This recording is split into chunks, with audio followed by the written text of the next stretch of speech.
Legal committee जो indigenous legal committee है, मोहतरमा अबीरा अशफाक से को दावत देता हूँ कि वो आएँ और लाइन ऑफ एक्शन या कानूनी जितनी भी 3 साल 4 सालों में ये लड़ी हैं और आगे हम क्या कर सकते हैं इस हवाले से वो हमको आगाही दें, बताएं।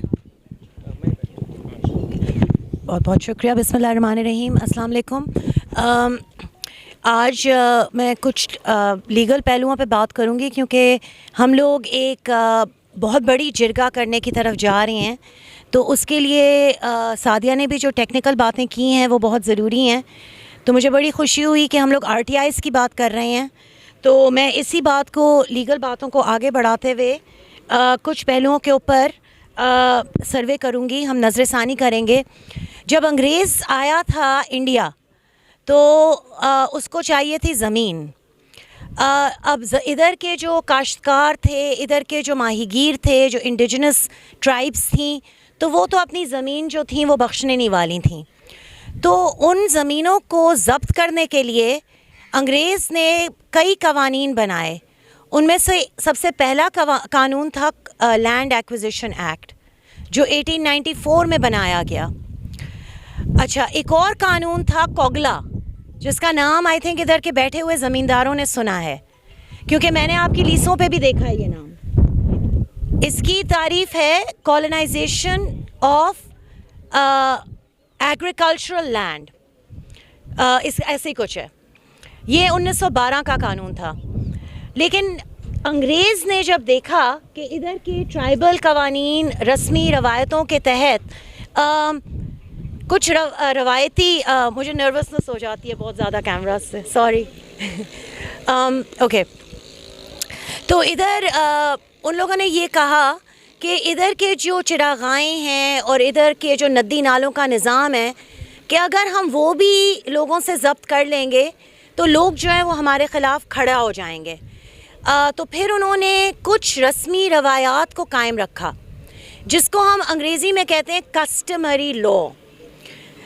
कस्टमरी लॉ का मतलब कि अगर आप काठौर और गडाब का एक 200 साल पुराना रास्ता है तो वो एक कानून की तहत उसको आपको बरकरार रखना है। तो अब अंग्रेज़ तो चला गया, अंग्रेज़ के कवानीन जो हैं वो अभी तक हम उनको पछता रहे हैं, लेकिन अंग्रेज़ ने भी कुछ रियायत ज़रूर रखी थी।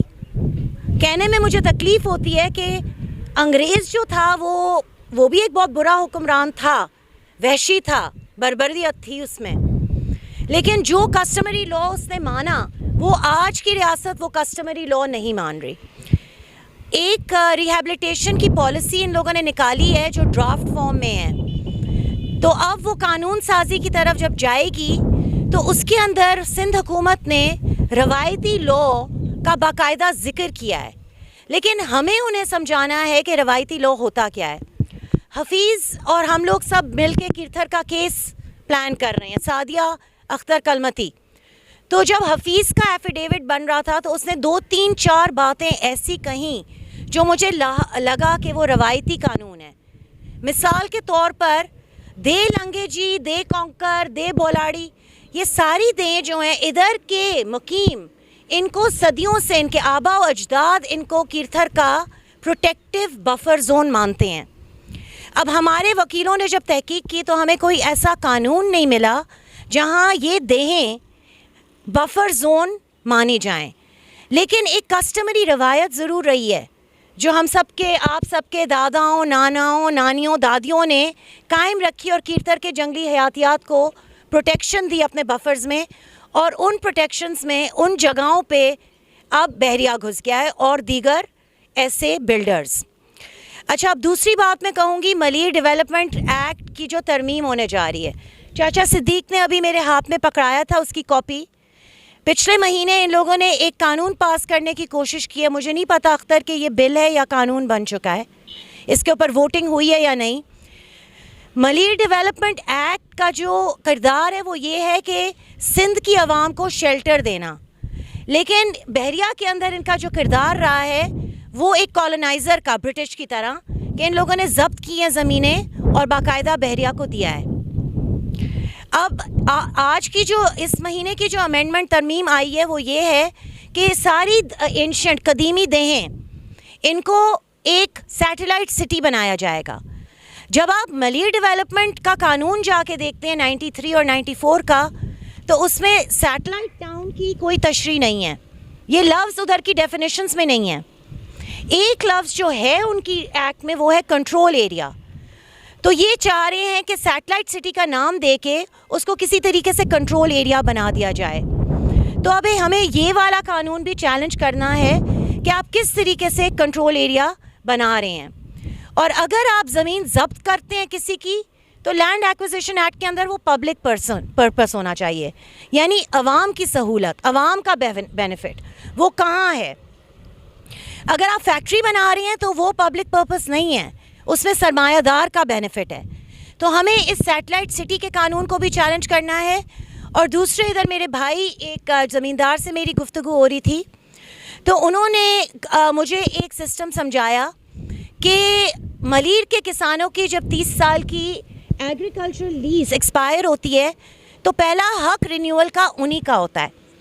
اب یہ قانون میں بھی ہے, وہ ہمیں تحقیق کرنی پڑے گی, کیونکہ بورڈ آف ریونیو کے کئی قوانین ہیں. سندھ ٹیننسی ایکٹ ہے, ایک بورڈ آف ریونیو ایکٹ ہے 57.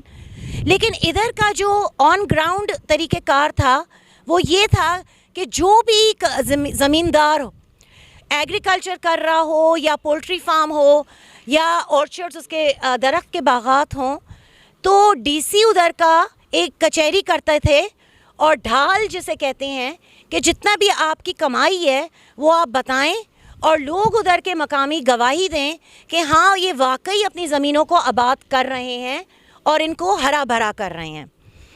اب یہ کب سے ہو رہا ہے؟ تو انہوں نے کہا کہ پتہ نہیں, برٹش سے بھی پہلے. تو اور پھر ادھر کے بزرگوں کو بھی, یعنی کہ معزز لوگوں کو بھی بلایا جاتا تھا, اور وہ باقاعدہ گواہی دیتے تھے. تو یہ روایت بھی رہی ہے اور یہ فارمل قانون بھی رہا ہے. تو ہمیں اس کے اندر بھی جا کر چیلنج کرنا ہے کہ اگر آپ زمینداروں سے ان کی گرین سپیسز چھین رہے ہیں, تو آپ کس قانون کے تحت, کیا آپ نے کوئی قانون پاس کیا ہے کہ فارمر کی رائٹ آف رینیول آپ اب اس سے چھین رہے ہیں؟ اور اگر نہیں کیا ہے تو آپ کیا یہ ایکسٹرا لیگلی یا اللیگلی کر رہے ہیں؟ 2 باتیں میں اور بس کہوں گی, پھر میں اپنی بات اینڈ کروں گی. اور وہ یہ کہ جتنے بھی لوگوں نے ادھر کیسز فائل کیے ہیں, ابھی بیٹھے بیٹھے مجھے 2-3 کیسز کا پتہ چلا, چاچا صدیق کا بھی, آپ نے اجتماعی طور پہ کیے ہوں یا آپ نے انفرادی طور پہ کیے ہوں, آپ نے سبزیوں کے داموں پہ کیے ہوں, آپ یہ سارا ایک نالج کو کلیکٹ کریں. آخری بات میں یہ کہوں گی, دیکھیں آپ کی زمینیں جو ہیں نا, ٹھیک ہے میری پیدائش ہوئی تھی گارڈن میں, ابھی میں DHA میں رہتی ہوں, لیکن میں ملیر کو اپنا سمجھتی ہوں جس طریقے سے میں پورے سندھ کو اپنا سمجھتی ہوں. ٹھیک ہے, میں یہ جو دیکھتی ہوں کہ پوری دنیا کے اندر اب ایک ایوالونگ ڈاکٹرن جسے کہتے ہیں ہم, کہ ایک اصول بن رہا ہے کہ کوئی بھی زرعی زمین ہو اس کو آپ ٹچ نہیں کر سکتے.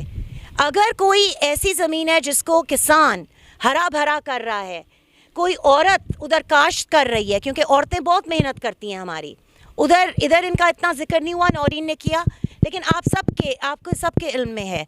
تو ان جگہوں کو آپ کانکریٹ جنگل نہیں بنا سکتے, ادھر آپ ایجوکیشن سٹیز نہیں بنا سکتے. تو یہ سب باتیں ہیں ساتھیوں, اور ہم سب کو ان چیزوں کے اوپر جڑ کر کام کرنا ہے. میں اتنی بات کہوں گی, جہاں تک ہمارے بھائی نے کہا لائلٹی آپ کے سامنے ہے. ملیر ڈیولپمنٹ اتھارٹی کہہ رہی ہوں, ایشین ڈیولپمنٹ بینک کے سامنے ہمارے ساتھی ادھر بیٹھے ہیں, عظیم دیکن اور محمد اسلم, اور یہ ہر ٹرائیبیونل کی ہیئرنگ پہ آئے ہیں. اور ایشین ڈیولپمنٹ بینک نے بھی یہ دیکھا کہ جب میرا جیسا انسان یا احمد یا ایون کاظم, نورین دیکھتے ہیں تو کہتے ہیں کہ ان کا کیا تعلق ہے, حالانکہ ہمارا تعلق ہے, ان کو نہیں سمجھ میں آتا. لیکن جب وہ دیکھتے ہیں کہ کسان کی کاشت ختم ہو رہی ہے, تو انہوں نے فوراً ہمارے فیور میں یہ کیس کا فیصلہ کیا. شکریہ بہت بہت.